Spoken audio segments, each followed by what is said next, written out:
أخشى أن تكون هذه النهاية. يا إلهي،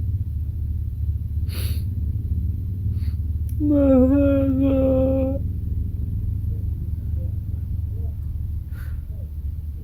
هل من منقذ؟ لا أحد يجيب، لا أحد يجيب. يا لحظي، يا لحظي. ولكن لن أيأس، وسأحاول بفتح الباب مجددا مجددا دون جدوى. ظل آدم عالقا في الخيمة لمدة 4 ساعات، محاولا الخروج لأخذ ملازمه للمذاكرة وإكمال بعض الواجبات، لأنه كان آخر يوم في تسليم تكاليفه، ولكن دون جدوى. يا إلهي، يا إلهي، لقد وقعت. حينها حاول الاتصال بقسم المعلومات علّه يجد حلا لهذه المعضلة. ها؟ هاتف؟ سأتصل بقسم الاستعلامات. يا إلهي.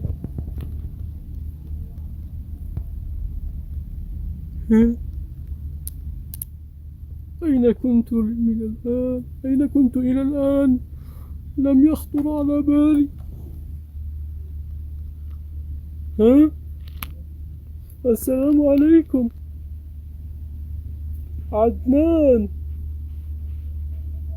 لقد علق الباب ولم أستطع الخروج. هيا بسرعة، أنقذوني أرجوكم. هيا، إنني بانتظاركم. هيا بسرعة. حسنا. يا إلهي. وأخيرا وصل فريق الإنقاذ محاولا فعل شيء لكسر الباب العالق، فهل سيتمكنون من فتحه؟ لا تخف يا غلام، فنحن هنا سنقوم بفتح الباب. لا تقلق يا فتى. حسنا. وأخيرا تمكن الفريق من فتح الباب. انظر، عندما علقت هذه القطعة الصغيرة في الباب أعاقت حركته، ولكن لا تخف، سنتمكن من إصلاحها. حسنا، شكرا لكما، لقد ساعدتماني في فتح الباب. شكرا لكما، إلى اللقاء.